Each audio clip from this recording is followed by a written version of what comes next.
অনেক দিন পরে আমি ইউটিউবে ভিডিও নিয়ে আসলাম। আমরা দেশের বর্তমান পরিস্থিতির সাথে মোটেও খুশি না। একজন প্রবাসী হিসাবে আমরা অত্যন্ত ব্যথিত বর্তমান দেশের পরিস্থিতি নিয়ে, এবং আমাদের দেশের প্রতি মানুষের যে সম্মান বহির্বিশ্বের, ওটা এখন জিরোতে নেমে এসেছে। তো আমি মূলত এসেছি ক্রিকেট নিয়ে কথা বলতে। দেশ যেমনই চলুক, আমরা প্রবাসে থাকলে ক্রিকেট ভালোবাসি। আমরা ক্রিকেট খেলা যখন দেখতাম, আমাদের বাংলাদেশের প্লেয়াররা কখন টেলিভিশনে আসবে আমরা অধীর আগ্রহে ওই দিনের ম্যাচের জন্য অপেক্ষা করতাম। আর এখন সেই ক্রিকেটটাই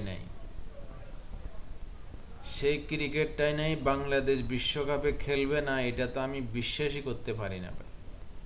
আমার এখনো বিশ্বাস হয় না বাংলাদেশ ওয়ার্ল্ড কাপ ক্রিকেটে খেলবে না। এটা কল্পনাতেই আসে না, আমি কল্পনা করতে পারি না বাংলাদেশ ওয়ার্ল্ড কাপ ক্রিকেটে খেলবে না।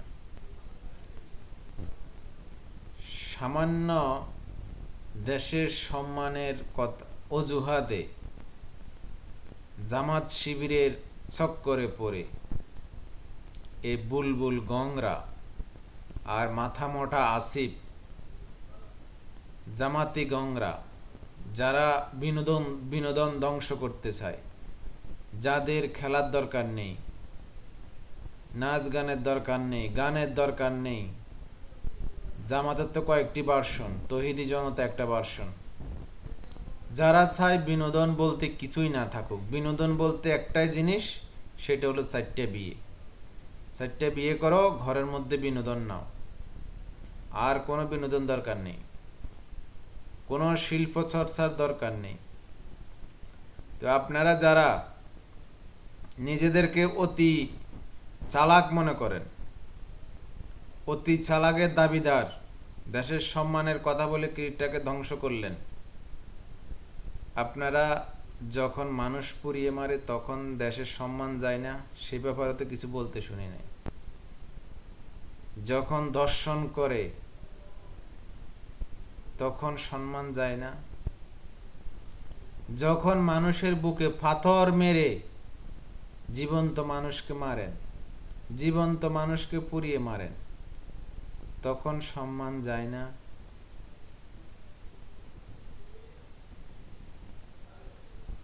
একজন বাবাকে তার প্রথম সন্তানকে দেখতে দেন না, তখন সম্মান যায় না। সম্মান আছে, আমাদের দেশের সম্মান বাহিরের দেশে আছে। আপনি কি সম্মানটাকে বাঁচাতে চাইছেন? সম্মানই তো নেই। যেখানে সম্মান নেই আপনি কি বাঁচাবেন? আর সম্মান তো নাই। যদি দেশের সম্মান থাকতো তাহলে আমাদের পাসপোর্টের মান এরকম কেন? বাংলাদেশের পাসপোর্ট দেখলে ছুঁড়ে ফেলে দেয় কেন? আপনাদেরকে যারা আগে অন অ্যারাইভাল ভিসা দিত, তারা ভিসা বন্ধ করলো কেন? জাতিসংঘ কেন বলতেছে যে আপনাদের এই নির্বাচনে তাদের প্রতিনিধি পাঠাবে না? ইউরোপীয় ইউনিয়নকে ডেকে এনেছেন, হোটেল ভাড়া দিচ্ছেন, খানা দিচ্ছেন, 1 মাস তাদেরকে আদর জামাইয়ে রাখবেন নিজেদের পয়সা খরচ করে নির্বাচনকে বৈধ করার জন্য। এখন দেশের সম্মান যায় না? নিজেদেরকে অনেক চালাক মনে করেন, তাই না? সময় আসবেই। আজকের দিনটা মনে রাখেন, যারা এই ক্রিকেট ধ্বংসের পিছনে আপনারা আছেন, আমি আজকে আপনাদেরকে ডিগলার দিয়ে রাখলাম। মানুষ আপনাদের মুখে থুতু দেবে। মানুষ এখনো চুপ আছে, মানুষ এখনো বুঝতে পারছে না কি হবে ভবিষ্যতে। ঠিক আছে, যেদিন মানুষ বুঝবে যে আমরা অনেক বড় ভুল করে ফেলেছি, বাঙালি একটু পরেই বুঝে, সবাই আগে বুঝে না। মাথায় ঘিলু সমস্যা আছে বাঙালির বর্তমান প্রজন্মে। যারা নেটিজেন, এরা বাপের হোটেলে খায় বেশি আবেগ, এদের আবেগ যারে বেশি, এদের আবেগ বেশি, সব জায়গায় এদের আবেগ, আবেগে এরা মানুষ পুড়িয়ে মারে। এদের বিবেক কাজ করে না, এদের আবেগ অনেক বেশি। এরা বিবেক নাই বললেই চলে, এরা আবেগেই চলে, এদের বিবেক নেই। বিবেকে থাকলে এরা রাস্তা জ্যাম করে লক্ষ লক্ষ মানুষকে কষ্ট দিত না। ঢাকা শহরে প্রতিদিন কোথাও না কোথাও গিয়ে দাঁড়িয়ে যায়, মানুষকে কষ্ট দেয়। তো ওদের বিবেক আছে? বিবেক নাই তো।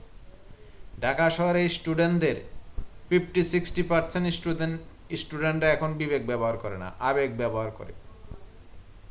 প্রতিষ্ঠানগুলা সবগুলা জামাতে ইসলামের দখলে চলে গেছে। তারা মাদ্রাসা থেকে এসে বিশ্ববিদ্যালয়ে ঢুকে পড়েছে। মাদ্রাসাতে তারা 100% ফার্স্ট নিয়ে আসে নকলের মাধ্যমে। এর চেয়ে নিকৃষ্ট কাজ নকল করে মাদ্রাসাতে ফার্স্ট হয়ে বিশ্ববিদ্যালয়ে চলে আসে, এর চেয়ে নিকৃষ্ট কাজ আর কি আছে? তখন দেশের সম্মান যায় না? দেশের সম্মান তো নাই আমাদের। আপনি কি বাঁচাবেন? আপনি কি সম্মানের উসুলা দিয়ে ক্রিকেট ধ্বংস করলেন? সম্মান আছে? আমি তো দেখতেছি সম্মানই নেই আপনার। দেশের সম্মান থাকলে পাসপোর্টে এই অবস্থা কেন ভাই? মানুষকে 2 মুঠো পেটের ভাত জোগাতে 1 কোটি মানুষকে বাইরে কাজ করতে হবে কেন? ওখানেই তো আমরা ঠকে গেছি, ওইখানে তো আমরা হেরে গেছি। 1 কোটি মানুষকে দেশের বাইরে এসে তাদের ফ্যামিলি চালাতে হয়, এটাই তো লজ্জার। সবাই ভালো থাকবেন। আশা করি শুভ বুদ্ধির উদয় হবে। খোদা হাফেজ।